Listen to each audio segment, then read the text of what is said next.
So good day everyone, my name is Joshua F. Antiga, and today this video is the continuous discussion of practice variability and specificity. So contextual interference effects refers to a memory and performance disruptions that occurs when practicing multiple skills or variation in a single session. So block practice or low interference,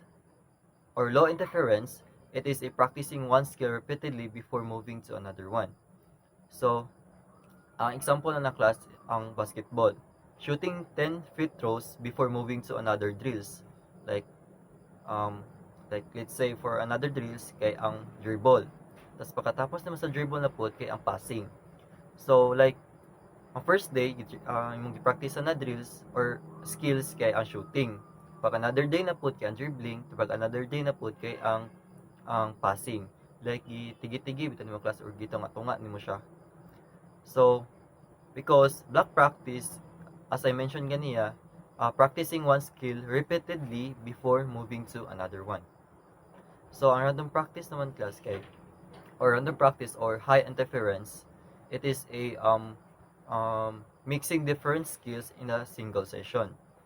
As I mentioned sa ganina sa example, ang dribbling, shooting, and passing kay gi-combine nimo siya pag-practice sa isa ka day.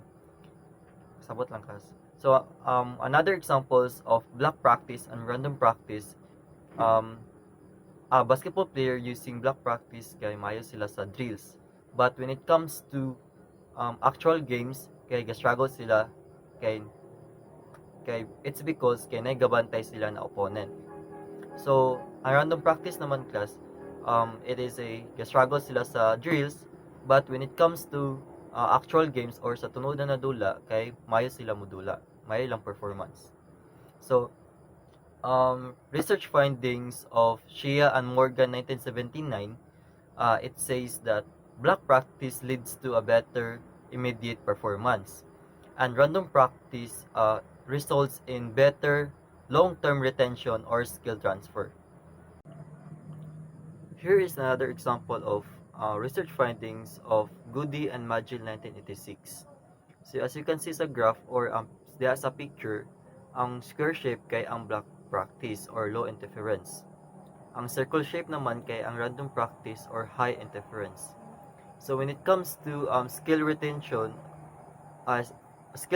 transfer, mas laki gyud ang accuracy score ang random practice or makita nyo diya sa graph, diya ka lang circle bitaw na graph kana diya.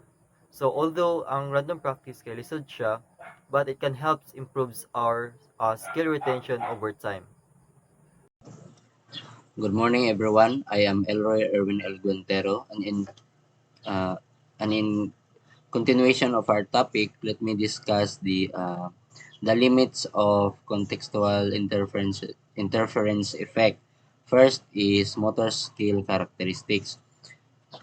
Contextual interference effect, according to McGill and Hall in 1990, is more commonly found for motor skills variations that is controlled by different generalized motor programs than by the same program. Practicing skills that are controlled by different generalized motor programs is called high high contextual interference practice. So high contextual interference practice, this involves practicing a different kind of skills in a sequence. For example, playing in practicing in basketball. If you're practicing dribbling and then shooting, that is high contextual interference practice, because you are practicing two skills at once. Next is practicing skills controlled by the same program is low contextual interference practice. On the other hand, low contextual interference practice involves continuously practicing just one skill. For example, If you are practicing shooting 20 times, focusing only on that specific skill, that is low contextual interference. According to the book, high contextual interference practices are said to help improve your learning of those skills because they challenge your brain to perform better since you are practicing multiple skills. Next is learner characteristics. So age. According to Brady in 1998, kids tend to learn better when using uh, low inten low interference practice schedule. However, according to Saimi et al. 2012, using progressive low to high interference practice schedules procedures more learning benefits for children. So, childrens are said to learn better when their practice follows a low contextual interference schedules because they need to familiarize themselves with different skills, especially since they are still young. However, Saimi et al. Also found that if the practice is progressive, starting from low to high interference practice, it enhances the learning of the children. But it is also important to ensure that they are uh, already familiar with the skills through the low contextual interferences practice schedule beforehand. Now, let's go to skill level. According to Herbert Landin and Solomon in 1996, low-skilled students perform better on tennis skills retention test when they use a low interference practice schedules beforehand. So the reason why they perform better when practicing using low interference schedule um, is that it allows them to become more familiar with the skills they are practicing.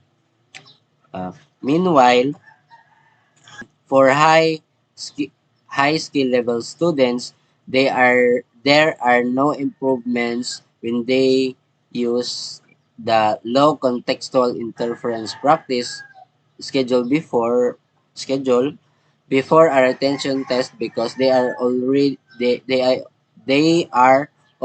familiar with the skills. Lastly, implications for the practitioner. Using progressive low to high interference practice schedules when learning varying skills. So, if these learners want to improve their different skills, it is better to use a progressive low to high interference practice schedules to better challenge their brains to refine their practice of the skills and remember them more effectively. Next is individual and adjustment and using low interference practice schedules is needed if a students if needed eh, is needed if a student is falling behind in practice. If there's a learner in class who is falling behind in terms of skills, it is better to have them practice using low low interference practice schedules so they can become more familiar with the skills they need to learn before proceeding to the other skills. So that will be all. Thank you for listening.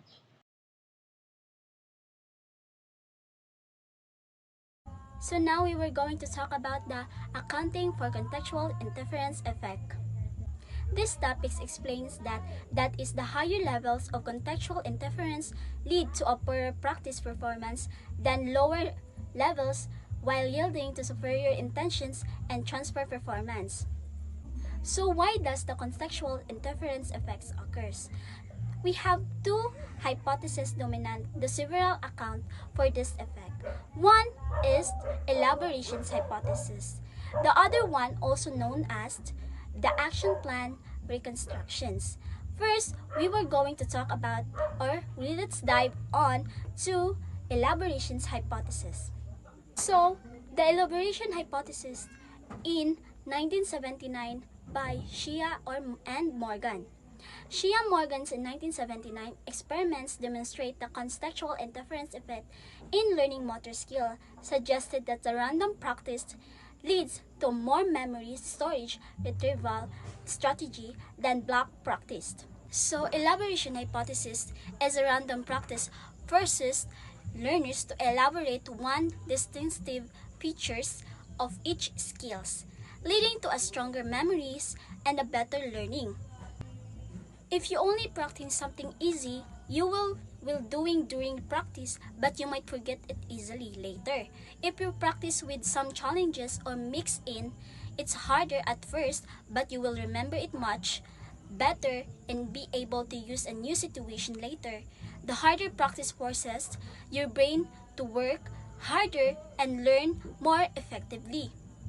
So for example, you just shoot free throws repeatedly without thinking how much or how about or why you're doing this each step. So you think about why you're bending your knees, why you're aiming this basket, and how the ball span affects trajectory. You connect the physical actions through the orderly principles. So now we were going to talk about the second key component of this topic. So this is the actions plan reconstructions hypothesis by Lee and Biggles 1985.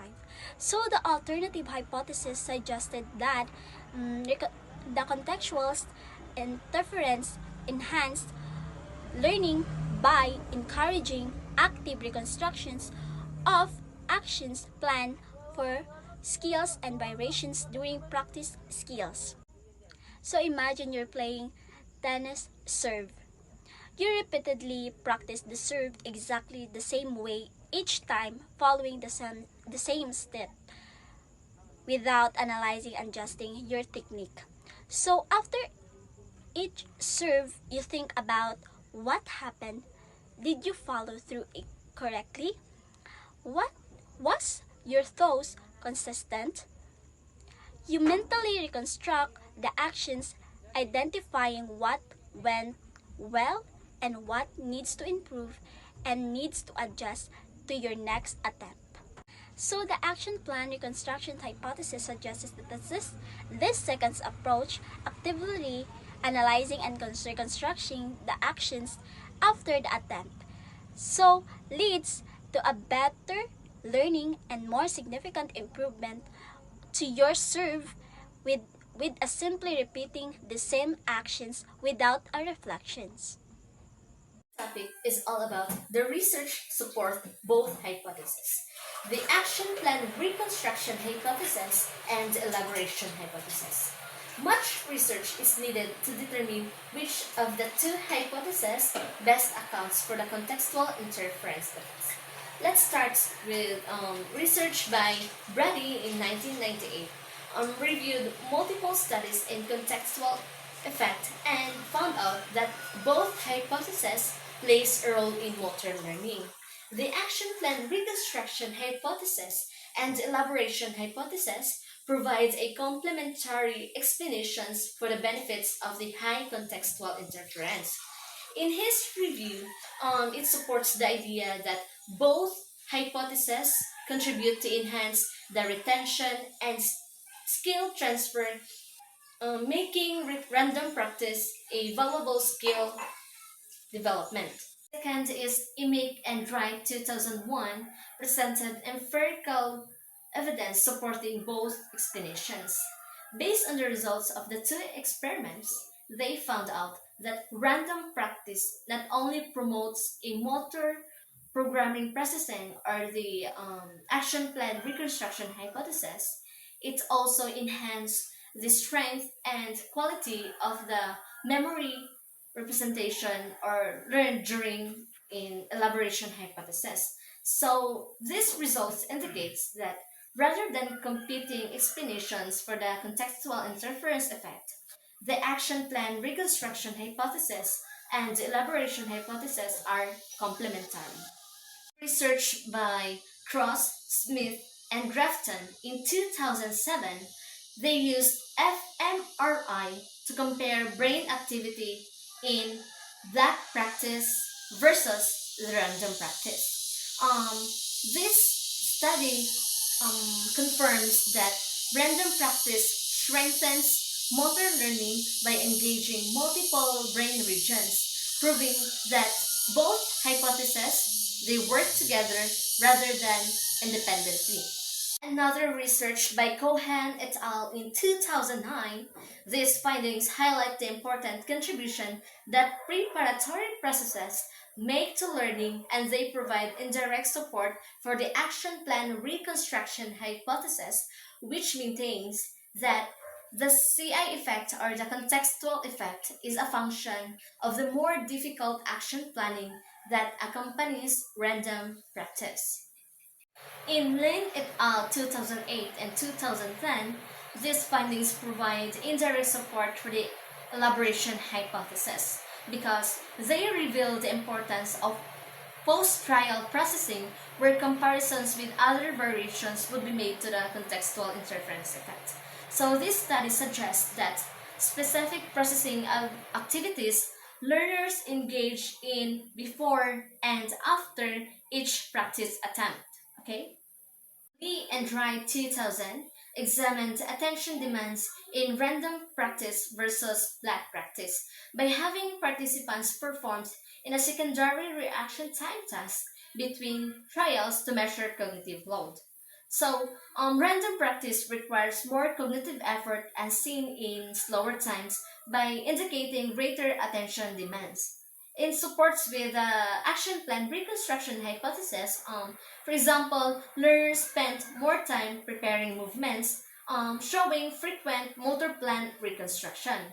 In supports with the elaboration hypothesis, post-trial processing suggesting that active comparisons of movement variations. So in conclusion, in Lee and Dredd 2000, this study reinforces that random practice enhances motor planning or motor learning by engaging both cognitive reconstruction and memory elaboration, making skill more adaptive and retainable.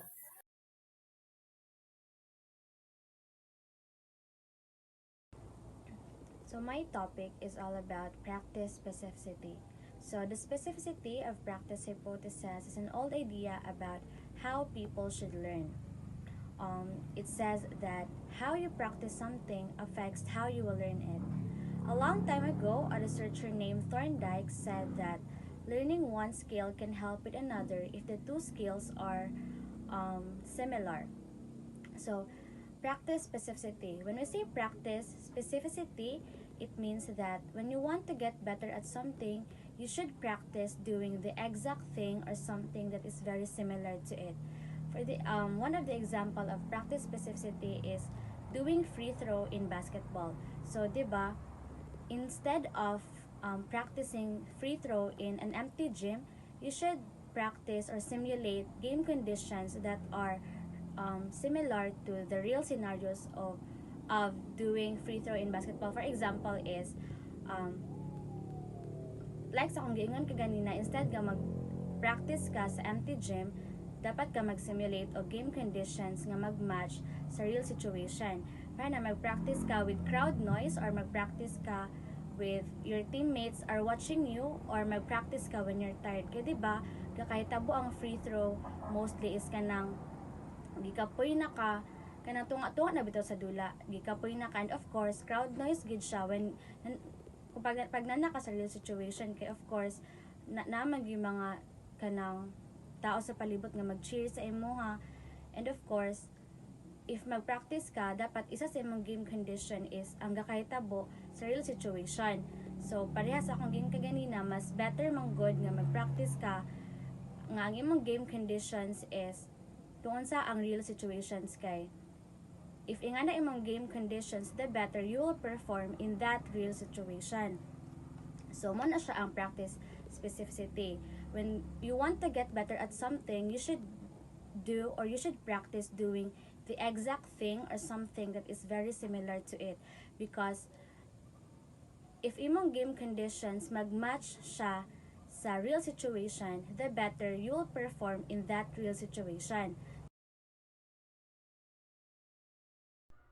If you learn something in a specific environment or under specific conditions, you will retrieve it better when you're in that same environment or under similar conditions.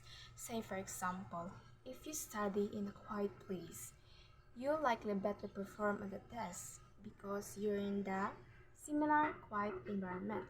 Because mas makafocus atong una-una because you're in the same conditions kung aha ka nag-study. Say, for example, if you're practicing the return of a serve in a tennis and you are told to estimate and report the ball speed of your serve. And if you are asked then not to report kung ang ball sa speed but ma-report pud nimo ang kung asa nagland ang ball sa service court. Even though wala kag giingnan nga need mo i-remember kung aha nagtugpa ang ball sa service court, di ba? So in this example, reporting the ball speed is the intentional. Reporting the ball landing location is the incidental. Like the incidental is unintentional siya or unnecessary siya, di ba? Their research consistently demonstrated the characteristics of a practice environmental context kung katudang dili siya part sa actual skill nga tun-an but also matun-an pud siya og apil. If the goal of a gait training in physical therapy is for the patient to be able to walk in a crowded place as part of his or her daily activities, the therapy session should include supervised walking in a crowded place. The therapist determines that the patient can engage in this type of activity. If a test will require a rapid decision making, example for this, the soccer player dribbles the ball in the field and sees that the defender will confront him or her soon. So the player must decide very quickly if whether ipadayon niya dribble ang ball or ipasa niya ang bola sa iyang teammates. The results showed when both groups performed a transfer test in 1 week later with a dual task condition. The single task training showed an increase in postural weight, while the dual did not, which demonstrated that the cognitive processing demands imposed by the dual task training, which became part, was learned.